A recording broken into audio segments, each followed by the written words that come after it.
है। रेत के अवैध खनन का धंधा बेरोक टोक चलता है, गुंडों के दम पर, बंदूक की नोक पर।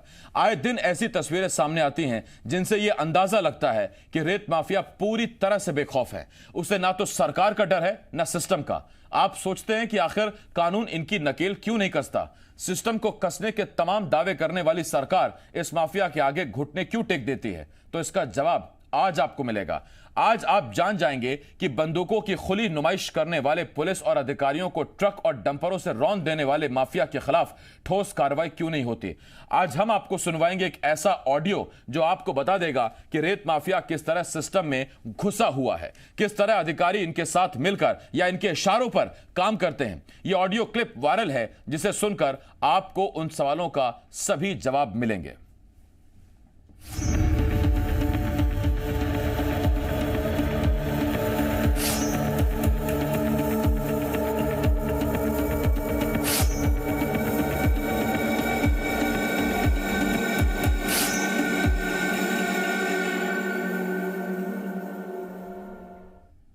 हम आपको जो ऑडियो सुनाने जा रहे हैं उसमें रेत माफिया और एक फॉरेस्ट रेंजर की बातचीत है। रेंजर यानी वन विभाग का वो अधिकारी जिसका काम अपने इलाके में अवैध खनन को रोकना है। लेकिन इस ऑडियो क्लिप में वही अधिकारी रेत माफिया से अवैध खनन के बारे में बातचीत करते सुनाई दे रही हैं। रेत से होने वाली कमाई और उससे नीचे से ऊपर तक के हिसाब किताब की बात की जा रही है। तो आइए हम आपको ऑडियो सुनाते हैं और इस ऑडियो को हम आपको कुछ टुकड़ों में सुनाएंगे। टुकड़ों में इसलिए ताकि आप बारी बारी समझ पाएं कि हर टुकड़े में कैसे सिस्टम की परत दर परत उधेड़ते हुए खुलासे हैं। इससे कई राज़फाश होंगे, कई चेहरे बेनकाब होंगे। सबसे पहले आइए आपको सुनवाते हैं कैसे एक रेंजर एक रेत माफिया से फोन पर बात करते हुए उससे कहती हैं कि वो उसे कभी परेशान नहीं करती, मगर उन पर ऊपर से प्रेशर है और तो और वो कुछ खास इंफॉर्मेशन भी पास कर देती हैं। तो क्या ये इंफॉर्मेशन दबिश देने से जुड़ी हुई है? क्या ये इंफॉर्मेशन कार्रवाई करने से जुड़ी हुई है जो होने से पहले ही रेंजर माफिया को बता देती हैं? हाँ भाई साहब सलाम। सलाम। हाँ ये रेंज ऑफिस में बैठा था, थोड़ा सा रेंजर मैडम बात करना चाह रही। हाँ बताओ। हेलो जी मैडम प्रणाम करते हैं। हाँ हाँ प्रणाम। जी हुकुम। ठीक है मैडम। तो कुछ नहीं, विक्रम भैया बात कराना चाहते थे आपसे, पता नहीं क्यों। अरे हो गया, मोहब्बत है उनकी, वो आपको बड़ा आदर करते हैं। हमने भी कहा कि भाई अब हमारा स्वास्थ्य ठीक हो जाए तो हम भी मिलेंगे, आपकी बड़ी प्रशंसा करते हैं। नहीं नहीं ठीक है। अभी आपकी चर्चा चल रही थी यहाँ पर, तो मैं अभी इनसे ये बोल रही थी कि क्या मैंने इनको ज्यादा परेशान करके रखा? हम तो हमेशा इनको कोऑपरेट किए हैं। 100% करते हैं, बताते भी हैं कि उनका सहयोग मिलता है हमेशा से ही। हम तो कभी भी हम खदान में पैर नहीं रखे हैं। हमने अपने घर स्टाफ को भेजे और मानता हूँ कभी हमको कुछ भी इंफॉर्मेशन मिले इनको जरूर हम बता देते हैं। सर्वर भाई को इनको बता देते हैं कि ऐसा कर लो वैसा कर लो। जी मैडम बहुत बहुत आभारी हूँ मैं आप। हाँ भाई साहब सलाम। सलाम। हाँ ये रेंज ऑफिस में बैठा था, थोड़ा सा रेंजर मैडम बात करना चाह रही। हाँ बताओ। हेलो जी मैडम प्रणाम करते हैं। हाँ हाँ प्रणाम। हुकुम। ठीक है मैडम। तो कुछ नहीं, विक्रम भैया बात कराना चाहते थे आपसे, पता नहीं क्यों। अरे हो गया, मोहब्बत है उनकी, वो आपको बड़ा आदर करते हैं। हमने भी कहा कि भाई अब हमारा स्वास्थ्य ठीक हो जाए तो हम भी मिलेंगे, आपकी बड़ी प्रशंसा करते हैं। नहीं नहीं ठीक है। अभी आपकी चर्चा चल रही थी यहाँ पर, तो मैं अभी इनसे ये बोल रही थी कि क्या मैंने इनको ज्यादा परेशान करके रखा? हम तो हमेशा इनको कोऑपरेट किए हैं। 100% करते हैं, बताते भी हैं कि उनका सहयोग मिलता है हमेशा से ही। हम तो कभी भी हम खदान में पैर नहीं रखे हैं। हमने अपने घर स्टाफ को भेजे और मानता हूँ कभी हमको कुछ भी इंफॉर्मेशन मिले इनको जरूर हम बता देते हैं। सर्वर भाई को इनको बता देते हैं कि ऐसा कर लो वैसा कर लो। जी मैडम बहुत बहुत आभारी हूँ मैं आप।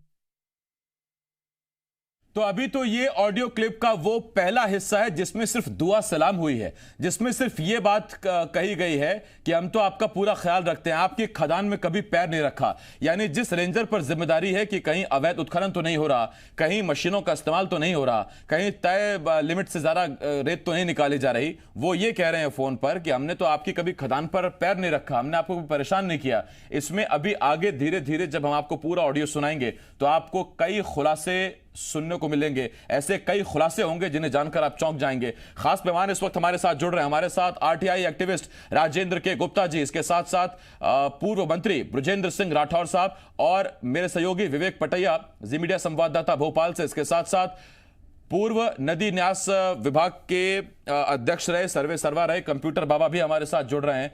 आप सभी का बहुत बहुत स्वागत करता हूं। लेकिन सबसे पहला सवाल मेरा विवेक आपसे है, उसके बाद फिर मैं सभी मेहमानों के पास आता हूं। विवेक, कितनी आसानी से, कितने सहजता से रेंजर ये कहती सुनाई पड़ रही हैं कि हमने तो कभी आपकी खदान में पैर नहीं रखा, हमने कभी आपको परेशान नहीं किया, बस मेरे पर थोड़ा ऊपर से प्रेशर है इसलिए आपसे बात करनी पड़ रही है। आसिफ, ये वाकई चौंकाने वाली, और सरकार और तमाम वो लोग जो कहते हैं कि अवैध उत्खनन हमने बंद कर दिया, हमारी सरकार में नहीं हो रहा है, उनके ऊपर तमाचा है। और निश्चित ही ऐसी जो व्यवस्था है जो सिस्टम को बेनकाब करती है, सिस्टम को जो है कहीं ना कहीं इस सिस्टम को कलंकित करने वाले ऐसे लोग जो हैं वो कहीं ना कहीं मिली भगत करके सरकार और जो प्रशासन है उस पर सवालिया निशान भी खड़े करते हैं। उस वक्त जब ये बातचीत सामने आ रही है, जब एनजीटी की रोक अवैध खनन या खनन पर लगी हुई है, किसी भी प्रकार का खनन नदियों में या अन्य स्थानों पर वर्जित है, क्योंकि ये वर्षा काल है, वर्षा काल में प्रजनन समय होता है मछलियों का, तो वो नदियों में, तालाबों में या कहीं पर भी अवैध खनन या खनन किसी प्रकार की गतिविधि नहीं हो सकती। और इसलिए ऐसी परिस्थितियों में यदि खनन हो रहा है और उसको लेकर ऊपर तक बातचीत हो रही है और बातचीत में ये कहा जा रहा है कि हम आपकी खदान में पैर तक नहीं रखते हैं और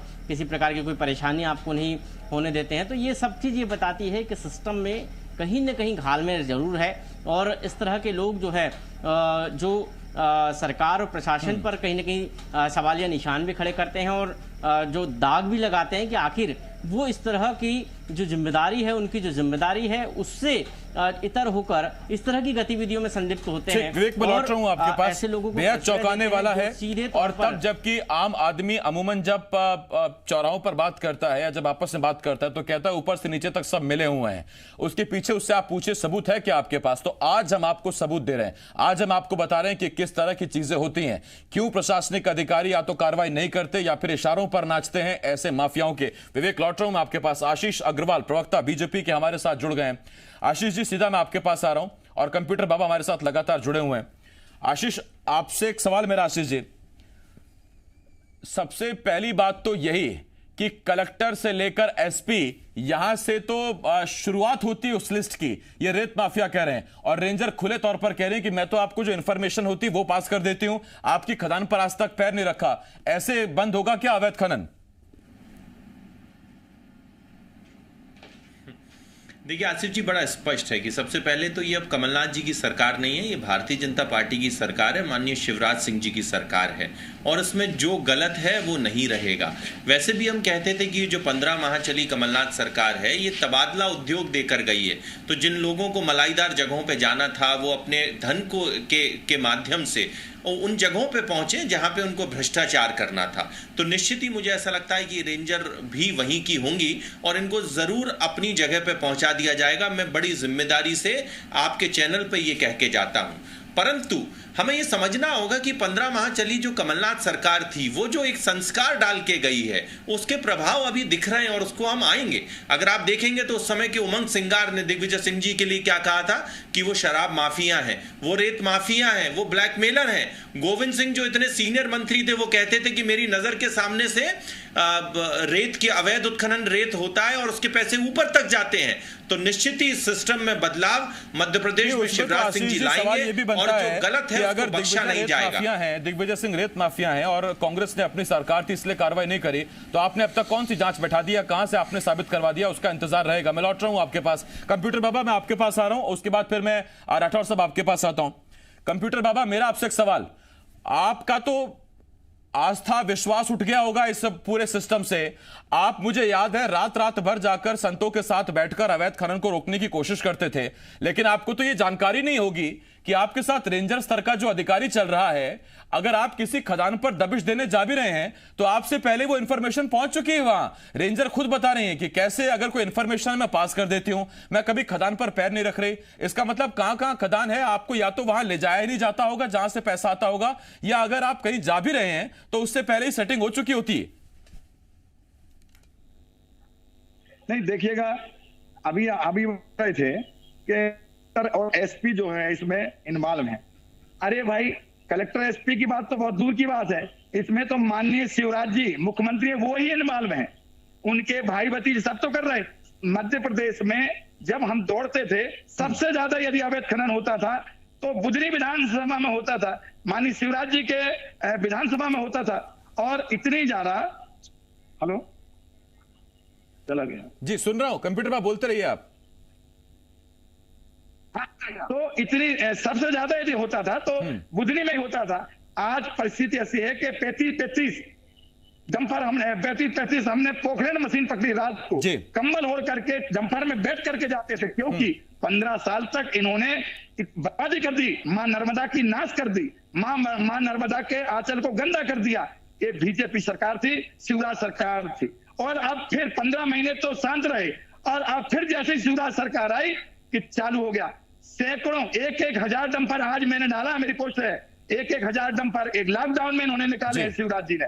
इनके सब जितने भी कार्यकर्ता हैं इन्होंने निकाले हैं। और आप एक और क्या कह रहे हैं प्रवक्ता जी, अभी हम सुन रहे हैं कि वो नहीं, तो इस पूरी कार्रवाई में कंप्यूटर बाबा 15 महीने का जो आपका मौका मिला उसमें उमंग सिंगार की और आपकी कैसे खटपट चलती थी वो भी मुझे याद है। मैं तो आपसे पूछना चाह रहा हूं कि किसी बड़े माफिया को पकड़कर आपने इतने बड़े नाम पर जो आप आरोप लगा रहे हैं क्यों नहीं खुलासा कर दिया? अरे मैंने किया भाई जी, आप बताइएगा इनके रिश्तेदार। और सुनिए, आप उमंग सिंगार नहीं, प्रदीप जायसवाल से जब भी पूछिए तो वो कहते थे कंप्यूटर बाबा अपना काम करें। और से पूछिएगा, जवाब दे दिया। आयोग, खनन का आयोग बना दिया, जो करवाता था मैं रोकता था और ये करवाते थे। हाँ। तो रेत को ऐसा ना करें, माननीय मुख्यमंत्री से निवेदन है, नर्मदा तो बचने दें। कंप्यूटर बाबा आप सिग्नल कुछ वीक पड़ रहा है, मैं आपको सुन नहीं पा रहा हूं, लौटता हूं आपके पास। राठौर साहब मैं आपके पास आ रहा हूं, और उससे पहले राजेंद्र के गुप्ता जी, क्या आपको इस बात की जानकारी है ये ऑडियो कब का है आसपास का? क्योंकि उसके हिसाब से तय होगा कि ये किसके सरकार में हुआ है। हालांकि इससे कोई फर्क नहीं पड़ता, लेकिन फिर भी चूंकि आशीष जी और राठौर जी अपने जो जवाब है वो उसी आधार पर तय करेंगे कब का ये ऑडियो है। एक तो ये बहुत इंपॉर्टेंट है, और दूसरा ये कि जिस खुले तौर पर डीलिंग हो रही है, सेटिंग हो रही है, इतनी खुले और सहजता से तो दो व्यापारी जो जीएसटी पे करते हैं आपस में बात नहीं कर पाते।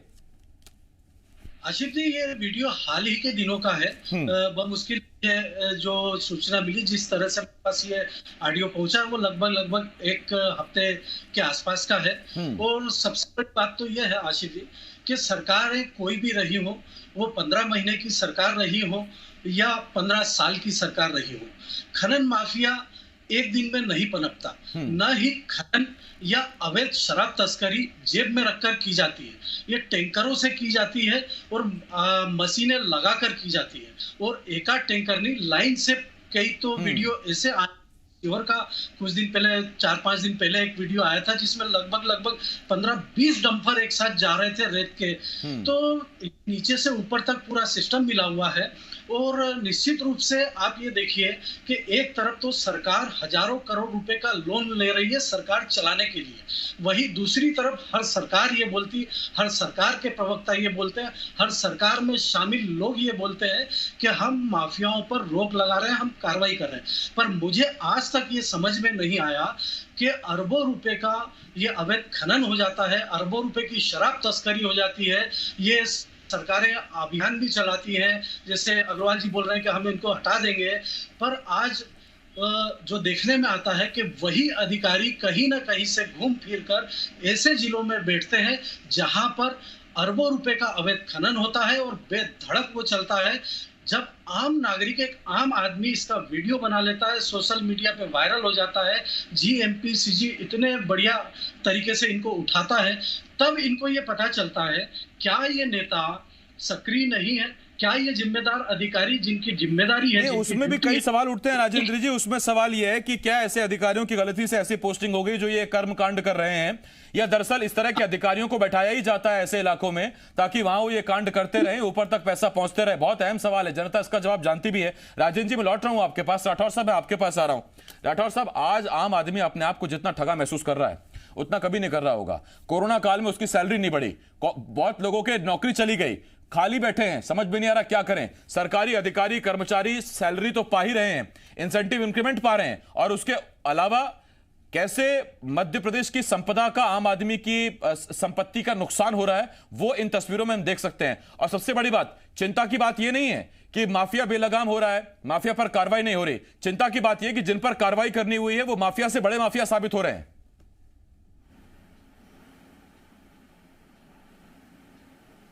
जी आसिफ जी, मैं एक उत्तर देना चाहता हूं। अभी हमारे साथी ने बहुत कुछ बातें कही हैं, मैं उसको नहीं दोहरा रहा हूं। भारतीय जनता पार्टी की सरकार 15 वर्ष इस मध्य प्रदेश में थी। आप आंकड़े निकाल के देख लीजिए, इनकी जो सालाना आय खनिज विभाग से थी वो मात्र 230 करोड़ रुपए साल की हुआ करती थी।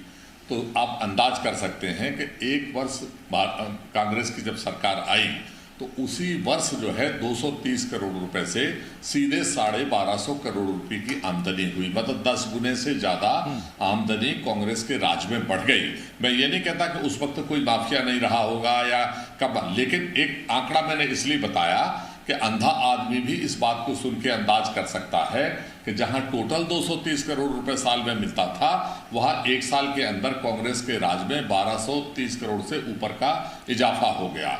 तो कहाँ ये पैसा जाता था? 1000 करोड़ रुपए पैसा सीधा सीधा कहाँ जा रहा था? हम भोपाल में रहते हैं, हम देखते हैं जब भोपाल में आप यहाँ से इटारसी रोड के ऊपर होशंगाबाद की तरफ जाओ तो लाइन से डंपर खड़े होते हैं, और लाइन से डंपरों के ऊपर सीधा सीधा जो कंप्यूटर बाबा आरोप लगा रहे थे वही सरनेम लिखा रहता है, और बच्चा बच्चा जानता, कोई नई बात नहीं है। और ये अकेला होशंगाबाद का सवाल नहीं है या नर्मदा मैया का सवाल नहीं है। आप छतरपुर में चले जाइए, आज भी गोरख धंधा वही चल रहा है, कोई रोक नहीं लगी है। आप भिंड चले जाइए, ग्वालियर चले जाइए, सीहोर चले जाइए, शहडोल चले जाइए, या मध्य प्रदेश में जहां भी कोई नदी बहती है वहां चले आइए, खुलेआम यही काम चल रहा है। और ये रेंजर तो एक छोटा सा, एक अदना सा एक मोहरा है। इसमें तो अगर आप गहराई में जाएंगे, क्योंकि गहराई में ये सरकार हो कोई जाता नहीं, अगर ये गहराई में जाएंगे तो बड़े बड़े मगरमच्छ इसमें शामिल आपको मिलेंगे। और ये गठजोड़ इस बात को बताता है जो हमने दोनों को आपको आंकड़ों का अंतर बताया। ये अभी हमारे मित्र ने कहा कि तबादला उद्योग, अरे भाई जितने तबादले 1.5 साल में हुए उससे 1.5 तबादले आपने इन 4 महीने के अंदर कर दिए। तो इसको क्या आप महाउद्योग मान के चल रहे हैं? आप एक दिन ऐसा नहीं जा रहा जिस दिन कोरोना पे आपका ध्यान नहीं है लेकिन तबादलों के ऊपर आपका ध्यान है। तो खुली लूट। राठौर साहब, चूंकि ये मामला बहुत गंभीर है, बहुत मामला बड़ा है, इसीलिए इस मामले को अभी हम इस पर और चर्चा करेंगे, और 1 घंटा इसको हमने वक्त दे दिया है। तो अभी हम इस मामले पर लगातार बने हुए हैं, हमारे साथ तमाम मेहमान जुड़े हुए हैं। हमारे साथ बृजेंद्र सिंह राठौर साहब, पूर्व मंत्री, कंप्यूटर बाबा हमारे साथ जुड़े हुए हैं, आशीष अग्रवाल जी, विवेक पटैया मेरे सहयोगी, और राजेंद्र के गुप्ता जी भी हमारे साथ जुड़े हुए हैं। एक छोटा सा ब्रेक है, लेकिन बेनकाब में अभी आपको आगे ये जानना बाकी है, हम आपको ये सुनवाएंगे कि अभी तो सिर्फ दुआ सलाम हुई थी रेत माफिया और रेंजर के बीच में। अब रेंजर क्या बताएंगे आगे इस रेत माफिया को कि किस किस तक पैसा पहुंचता है, कैसे मशीन अगर आपको लगवानी अपने खदान में जो कि प्रतिबंधित है इस प्रजनन काल में, एनजीटी के इस मॉनसून वाले काल में, उसमें अगर मशीन लगवानी तो आपको किससे बात करनी पड़ेगी, कितना पैसा इसमें आगे बढ़ाया जा सकता है, रेत माफिया अपनी क्या मजबूरी गिना रहा है, रेंजर अपनी क्या मजबूरी गिना रहा है। अभी तो बहुत सी चीजें जो आपको जाननी है। एक छोटा सा ब्रेक है, जल्द लौट कर आ रहे हैं। ब्रेक के बाद हाजिर, आप देख रहे हैं बेनकाब, और आज बेनकाब में हम बेनकाब कर रहे हैं ऐसे चेहरे को, या यूं कहें कि ऐसे चेहरों को जिन पर जिम्मेदारी है कि वो अवैध रेत खनन ना होने दें, जिन पर जिम्मेदारी है कि जिस दौर में रेत खनन पर रोक लगी हुई है, ऐसे में वो इस बात पर नजर रखें कि कहीं कोई खनन तो नहीं कर रहा। लेकिन अधिकारी एक्टिव हैं। एक्टिव किस बात को लेकर है? एक्टिव इस बात को लेकर कि जो महीना आ रहा है, जो खर्चा आ रहा है, उसमें कटौती ना होने पाए। एक्टिव इस बात को लेकर कि अब ऊपर से नीचे तक डिमांड बढ़ गई है, तो रेत माफिया से कैसे और पैसे लिए जाएं, उसे कैसे और सुविधाएं दी जाएं, कैसे उसे और ज्यादा नदी की छाती छलनी करने की छूट दी जाए, ये हम आपको बता रहे हैं। और ये किस बिहाफ पर बता रहे हैं, किस आधार पर बता रहे हैं। एक ऑडियो वायरल हो रहा है, ऑडियो के पहले हिस्से में हमने आपको बताया रेत माफिया और रेंजर के बीच की दुआ सलाम, और कैसे रेंजर रेत माफिया को कहते हैं कि हमने तो कभी आपकी खदान पर पैर नहीं रखा, और जो इंफॉर्मेशन है हम तो वो भी पास कर देते हैं। इसके आगे का हिस्सा आपको जानना बहुत जरूरी है। खास मेहमान हमारे साथ जुड़े हुए हैं, लगातार हम चर्चा कर रहे हैं, और यह हिस्सा जरा सुनिए और इसमें आप पाएंगे कि सेटिंग क्या होती है। देखिए जरा उसमें ये अदरवाइज हम इनको पहले ही बताया कि अदरवाइज ना लेंगे, क्योंकि क्या है कुछ चीजें सिस्टम जैसे आपकी है वैसे सिस्टम हम लोग के भी है। जी जी। तो जैसे जिस क्षेत्र में जो खदान सैंक्शन होती है जिनके चलती है ना, जी जी जी, तो ऊपर तक चीजें करनी पड़ती हैं, तो उनके दिमाग में तो है ना कि इनके यहाँ से ये है।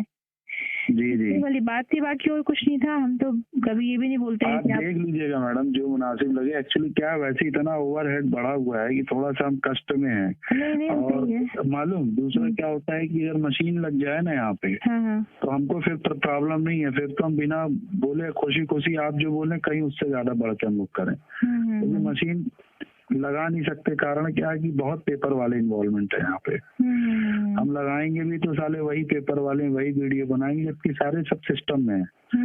तो इसके चलते मैनुअल चलता है मैडम। काम तो कभी ठीक रहा, कभी गड़बड़ रहा, कभी। और हेड ऑफिस से जोनल ऑफिस से एकदम करीब है माइंस, तो यहाँ पे इतना डिस्टर्बेंस रहता है, आए दिन जांच, आए दिन अधिकारियों का आना जाना, तो काम स्मूथली चल नहीं पाता इस साइड में मैडम। नहीं, सच्चाई तो ये मैं बताती हूँ, मैं आपको बता दूँ कि देखिए माइनिंग जहाँ पे भी है पेपर वाले तो इतना इन्वॉल्व होते ही हैं। हम तो देख ही रहे हैं ना, हम तो देखते ही रहते हैं, सुनते ही रहते हैं। उनका तो ये काम ही है कि मतलब थोड़ा सा वो कर दो और उसके बाद जो है तो। अरे बहुत तकलीफ है मैम, क्या होता है यहाँ भी मिले रहते। बीजेपी के प्रवक्ता आशीष अग्रवाल जी, बृजेंद्र सिंह राठौर साहब पूर्व मंत्री, इसके साथ साथ कंप्यूटर बाबा पूर्व नदी न्यास अध्यक्ष, और राजेंद्र के गुप्ता जी आरटीआई एक्टिविस्ट हमारे साथ जुड़े हुए हैं, विवेक भी मेरे साथ हमारे जुड़े हुए हैं। लेकिन इस हिस्से में हमने आपको सुनवाया कि कैसे रेंजर बता रहे हैं कि ऊपर तक पैसा जाता है। इधर रेत माफिया ये कह रहा है कि हम मशीन नहीं लगा सकते, अगर मशीन लगा दे तो हम भर दें आपका घर, हम तो उतना दे दें जितना आप सोच नहीं सकते, आपसे ज्यादा हम कर दें। उसके बाद ये कहा जाता है कि आप कलेक्टर से बात करके मशीन लगवा लीजिए, यानी कि कलेक्टर से बात करके मशीनें लगती हैं, जबकि मशीनें लगाना प्रतिबंधित है। यहां सीधी बात जेसीबी पोकलेन से हो रही है। अब इस बातचीत के तीसरे हिस्से में क्या हो रहा है जरा ये सुनिए, फिर मेहमानों के पास हम सीधे चलते हैं। सुनिए जरा। हाँ, लेकिन अब समस्या क्या है कि इधर कमिश्नर साहब भी बैठे हैं, आईजी साहब भी बैठे हैं, डीआईजी। अब उतना बड़ा काम हो तो फिर अपन पूरा ऊपर से लेके नीचे, अब अपन डीएम से चालू होते हैं, एसपी साहब से चालू होते हैं, पेपर मीडिया, एसडीएम, तहसीलदार, तो ऐसे करते करते मार्जिन ही खत्म हो जाता है। अच्छा, रेट भी नहीं मिलता। यहाँ थोड़ा सा 200 रुपए का रेट बढ़ाने लगो, सब जाके वहाँ हेड ऑफिस में हल्ला करते हैं, हम लोग को उसका लाभ नहीं मिल रहा, रेट इतनी महंगी कर दी है, माफिया चला रहे हैं। अरे क्या क्या बताएं। तो रेट में भी नहीं, उसमें भी आधे से ज्यादा डिस्काउंट वाले हैं। कहीं कोई टीआई की गाड़ी चल रही है, आधे ज्यादा पत्रकार भरे हैं, हमारा 200 कम करो, हमारा 300 कम करो। फिर भी आप देख लीजिए, ऐसा नहीं, विक्रम बताया था कि मैडम की कुछ थोड़ा सा परेशानी है, बता रही थी ऊपर से नीचे, तो इसमें कुछ थोड़ा सा आप कंप्रोमाइज कर लेना, थोड़ा हम बढ़ जाते हैं, तो ये भी बात हो जाए। कंप्रोमाइज मुझे करना पड़ेगा तो कर लीजिए, क्या बोलने में भी अच्छा नहीं लगता ना। मुझे भी बोलने में अच्छा नहीं लग रहा है, बट हमने तो इनको कहा था, पहले ही कहा, सर्वर भाई भी थे, तो हमने कहा था इनको कि हम तो इतना कुछ कर भी नहीं रहे हैं, बट ये इतना अमाउंट है कि हमको तो हमारे तो एसडीओ है, डीएफओ है, प्रभावित हुए, बहुत एसडीओ डीएफओ है, 2 लेवल हमको कंप्लीट करना पड़ेगा। फिर लोवेस्ट स्टाफ भी थोड़ा उस एरिया का जिस जो एरिया लगता है वो थोड़ा एक्सपेक्ट करता है। तो पूरी बातचीत के एक के बाद एक 2 हिस्से हमने आपको सुनाए, और यहां सिर्फ नेता नहीं, सिर्फ अधिकारी नहीं, सिर्फ विभाग के अधिकारी नहीं, बल्कि पत्रकारों का नाम भी सामने आ रहा है। और पत्रकार होते हुए भी, एक जिम्मेदार चैनल होते हुए भी, हम ऐसे पत्रकारों का भी खुलासा करते हैं, ऐसे पत्रकारों पर भी उनका भी बताते हैं कि वो भी किस तरह से शामिल है, जिस तरह की चीजें निकलकर सामने आ रही हैं, और मांग करते हैं कि सरकार पत्रकारिता को कलंकित करने वाले ऐसे पत्रकारों पर भी जमकर कार्रवाई करे। अधिकारियों से तो आप क्या उम्मीद करेंगे जब वो खुद ही कह रहे हैं कि ये सभी लोग सिस्टम में हैं। हमारे साथ तमाम लोग जुड़े हुए हैं। आशीष जी, पहले सवाल के जवाब में आपने कहा था कि रेंजर वहीं पहुंचेंगे जहां उनकी जगह है। सर बात आपको लगता है सिर्फ रेंजर तक है? यहां तो commissioner, DIG, IG, SDO, DFO, थक जाऊंगा मैं, इतने अधिकारियों के नाम ले दिए रेत माफिया ने। और रेंजर साहिबा भी कह रही है कि हाँ सबके नाम जो हैं वो सबको देखना पड़ता है ऊपर से नीचे तक, लोअर स्टाफ से लेकर।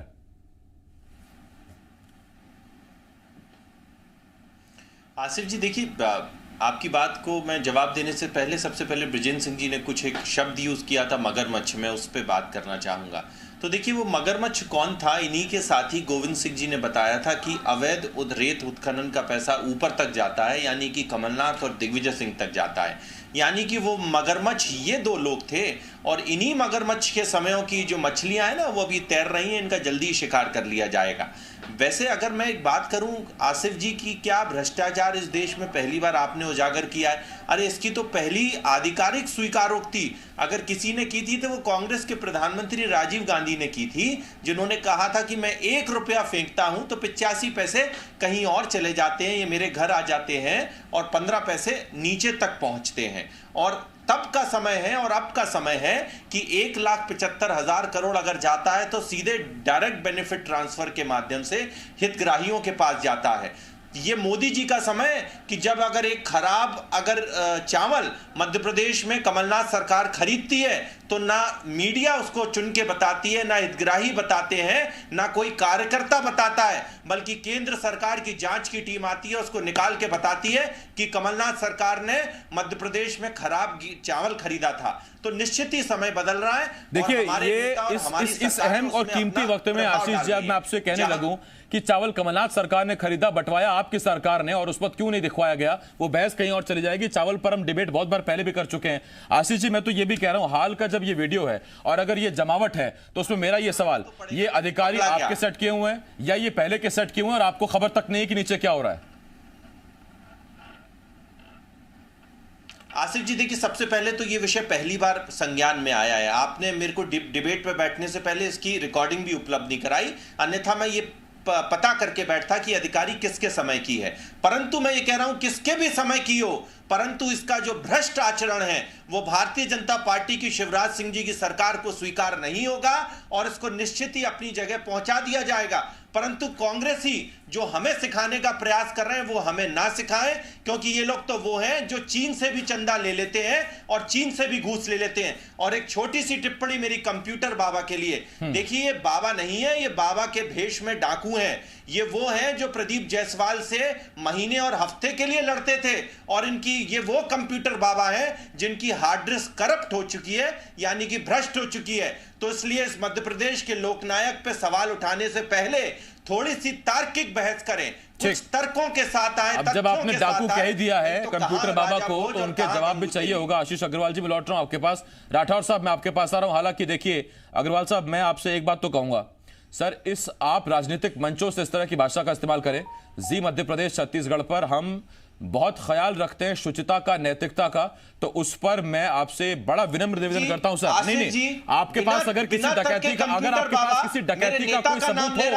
आशीष जी, तो वो आप डकैती का सबूत बताएं। आसिफ जी मेरी आपत्ति है। नहीं आसिफ जी ये सिलेक्टिव नहीं चलेगी। नहीं अगर आशीष जी अगर आपको चोर कहने लगेंगे, आपको अगर डाकू कहने लगे कंप्यूटर बाबा, मैं उसी हक से रोकूंगा कंप्यूटर बाबा को। अब शब्द नहीं चलेंगे। मैं लौट रहा हूं आपके पास। कंप्यूटर बाबा आपसे सीधा सवाल आपसे पूछा जा रहा है। आशीष अग्रवाल की बात सुन ली आपने? देखिएगा, इनके ये धर्म की पार्टी कहते हैं, ये संतों की पार्टी कहते हैं। सुन लिया ना, पूरी जनता ने सुना कि इनके कर्म क्या हैं। अरे मोहल्ले की तो जानकारी आशीष जी रखते नहीं है और पूरे देश की बात बताते हैं। हमने रेत देखी है, इन्होंने कहा कि कमलनाथ जी तक जाती थी क्योंकि ऊपर चलता है। आप तो ये बता दो कि आपने मेरे नेता का नाम लिया तो कैसे लिया, किन तथ्यों से लिया? जो साधना के पास पैसा जा रहे हैं। और आप धर्म की बात करते हो, अधर्मी दल के साथ जुड़े हो। जिन लोगों ने भगवान श्री राम के अस्तित्व पर सवाल उठाया, आप उनके साथ हो। जो हिंदू को आतंकवादी बताते हैं आप बाबा हो। सरकार बना रहे हो। जो लोग मंदिर जाने वालों को छेड़ने वाला बताते हैं आप बाबा हो, आप उनके साथ हो। अरे कैसे अधर्मी दल के साथ और कैसे अधर्मी नेताओं के साथ आप धर्म की बात करते हो कंप्यूटर बाबा? रेत अवैध खनन के लिए तुमने खरीद फरोख्त करके सरकार बना ली। शर्म आना चाहिए तुम्हें। ये जनता जवाब देगी जब हारोगे। अरे राम के अस्तित्व पे सवाल उठाने वाले दल के साथ जो बाबा खड़ा हो वो क्या है, ये पूरा देश जानता है। नहीं तो कंप्यूटर बाबा एक बात बताइए, प्रदीप जायसवाल के रहते हुए क्या आप अवैध खनन नहीं रोक पा रहे थे? क्या दिक्कत आ रही थी क्या आपको? बात करते हो, अगर नहीं है तनख्वाह बढ़ाओ, रेत अवैध खनन करके, अरे तुम्हारे शिवराज जो साधना पैसा ले। अरे कंप्यूटर बाबा मैं आपसे ये पूछ रहा हूं कि प्रदीप जायसवाल के साथ मिलकर समन्वय बन जाता था, आप आराम से दोनों मिलकर कार्रवाई कर रहे थे, या प्रदीप जायसवाल के रहते आप ठीक से कार्रवाई नहीं कर पा रहे थे? अरे ठीक है, 15 महीने में हुए हैं वो 15 में भी नहीं हुए, क्या बात करते हो? कंप्यूटर बाबा मेरा आपसे सवाल है, प्रदीप जायसवाल के रहते हुए क्या आप दोनों साथ मिलकर कार्रवाई कर पाते थे, या आपको कोई दिक्कत आती थी प्रदीप जायसवाल के खनिज मंत्री रहते हुए?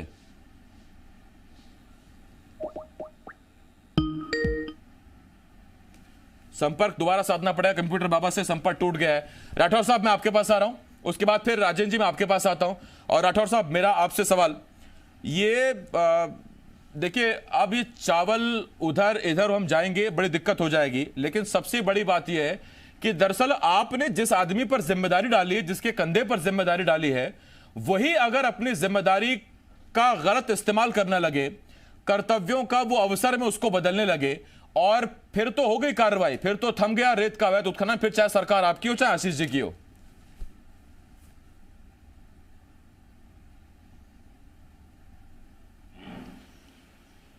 जो हमारे विद्वान मित्र आज आपने बुलाए हैं भारतीय जनता पार्टी की तरफ से, स्वाभाविक रूप से ये उम्र में बहुत बड़े हैं और अनुभव में भी बहुत बड़े हैं, इसलिए इतनी शालीन भाषा का इन्होंने प्रयोग किया है।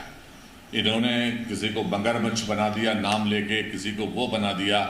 मैं चाहूँ तो मैं भी प्रधानमंत्री का और मुख्यमंत्री का नाम ले सकता हूँ, लेकिन मैं इतना बड़ा व्यक्ति अपने आप को नहीं समझता और इतने हल्की भाषा का मैं इस्तेमाल नहीं करना चाहता।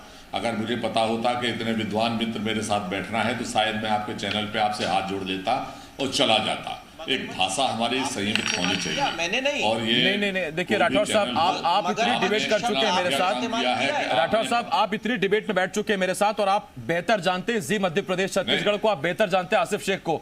भाषा की मर्यादा यहाँ प्राथमिक चीज है, हम उसका पूरा ख्याल रखते हैं, इसलिए मैंने आशीष जी को टोका था। और ये सिर्फ बात आशीष जी की नहीं है, कांग्रेस की तरफ से भी कोई आकर इस तरह की भाषा का इस्तेमाल करेगा या इस तरह के शब्दों का इस्तेमाल करेगा, मैं टोकूंगा, आप जानते हैं। राठौर साहब आप बोलिए। आसिफ जी आशीष जी मैं आता हूं आपके पास। आशीष जी एक मिनट, राठौर साहब सीनियर आदमी है, आपकी बात सुन ली मैंने, उनको सुन ली दीजिए मुझे एक मिनट।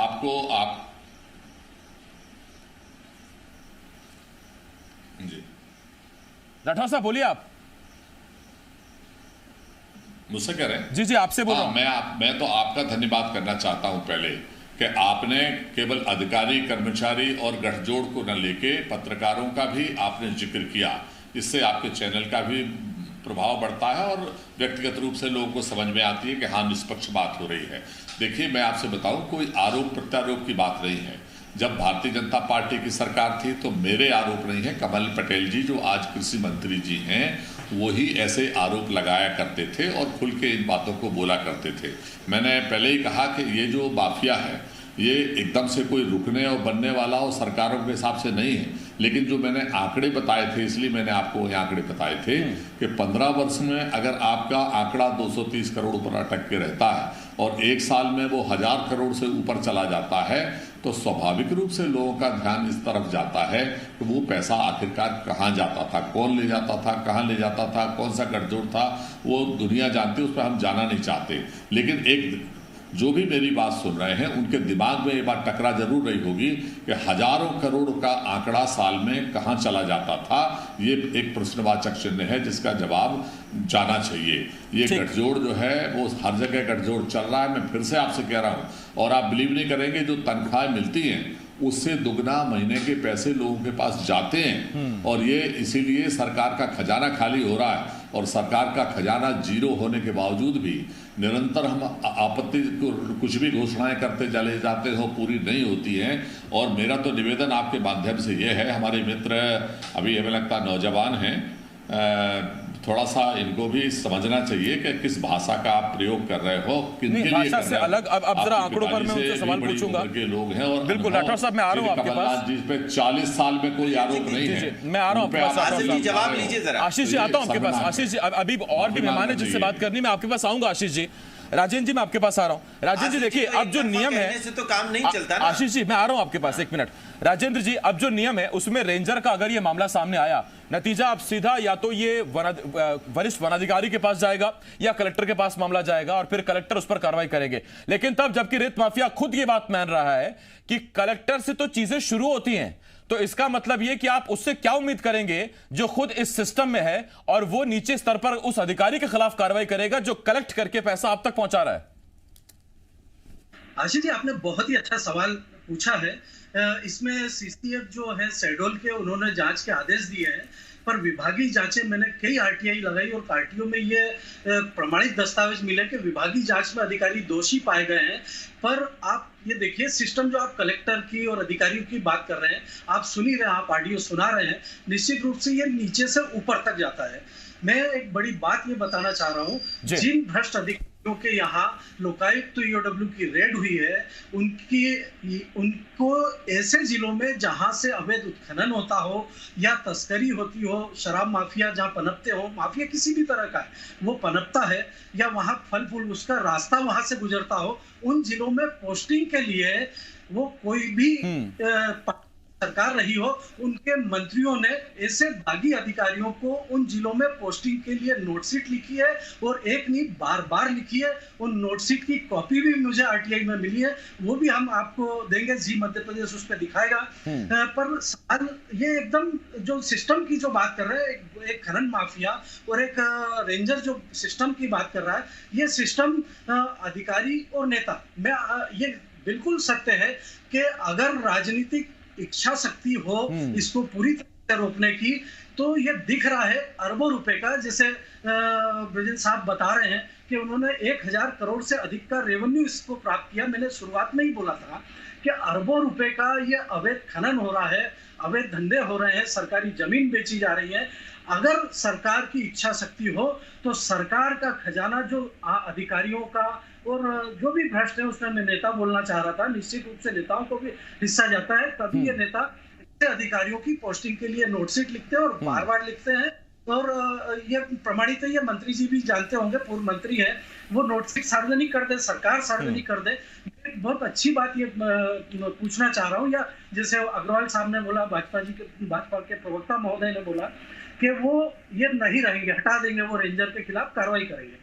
मेरा ये निवेदन है कि सब एक दूसरे पे आरोप प्रत्यारोप की बजाय जिस तरह से जैसे ठोस कार्रवाई हो, सही बात कह रहे हैं आप। देखिए, आरोप प्रत्यारोपों से मामला ना खत्म हुआ है ना ऐसे खत्म होगा। मैं राजेंद्र जी लौट रहा हूं आपके पास, आशीष जी आपके पास आता हूं। विवेक, देखिए जनता बहुत आसानी से समझ सकती है कि क्यों सरकार आते ही अधिकारी बदल दिए जाते हैं, ट्रांसफर क्यों इतने बड़े पैमाने पर होते हैं। सीधी बात होती है, मनपसंद अधिकारी भेजिए, आप उसको टारगेट बताइए, वो आपको अचीव करके देगा, और अगर नहीं करके दे पाए हटाइए उसे।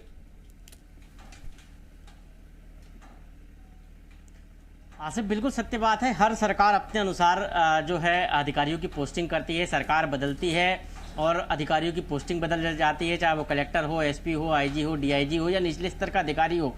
वो अपने अनुसार मन माफिक जो है अधिकारियों की पोस्टिंग करते हैं। और कई नेता हैं जो अपने जो लोगों को एडजस्ट करने के लिए सिफारिशें करते हैं। ये कोई नई बात नहीं है, चाहे भाजपा का 15 साल का शासन रहा हो या फिर कांग्रेस का 15 महीने का शासन रहा हो, दोनों ही शासन हमने देखे और बड़े पैमाने पर ट्रांसफर पोस्टिंग होती थी। और इन सब में जो है सिस्टम ठीक हो गया या पारदर्शी हो गया, ये बिल्कुल देखने में नहीं आया कि हमने अच्छे ईमानदार अफसरों को भेज दिया और पूरा सिस्टम पारदर्शी हो गया। अवैध खनन 15 साल भी देखा है लोगों ने, और 15 महीने भी देखा, और अभी फिर 6 महीने भी देखा है। अभी प्रजनन काल चल रहा मछलियों का, और नदियों में खनन बंद है, मशीनें नहीं जा सकती है, नदियों से रेत नहीं निकाल सकते। उसके बावजूद नदियों से रेत भरकर डंपर और ट्रक और ट्रॉलियां पहुंच रही है और रेत निकल रही है। तो ये कहां से हो रहा है, ये किसकी मिली भगत से हो रहा है? किसकी मिली भगत से हो रहा है, वो तो सब अब सुनाई दे रहा है। और ऐसे आशीष जी, मैं आपके पास सवाल लूं, उससे पहले मैं चाहता हूं कि आप उस ऑडियो की जो आखिरी क्लिप है उसको भी एक बार सुन ले, ताकि फिर पूरे एक चंक पर मैं आपसे सवाल ले सकूं। ये ऑडियो क्लिप सुनिए, इसके बाद आशीष जी मैं आपके पास आता हूं। अब ये आखिरी हिस्सा सुनिए इस बातचीत का।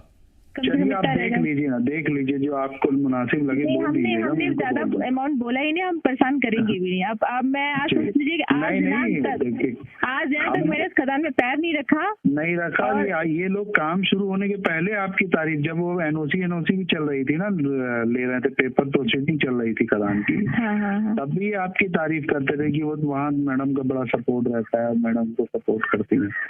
तो अब चूंकि आप दूसरे रिलेशन बने हुए हैं, हम आपकी बात नहीं काटेंगे, आप देख लें जो कहेंगे करवा देंगे।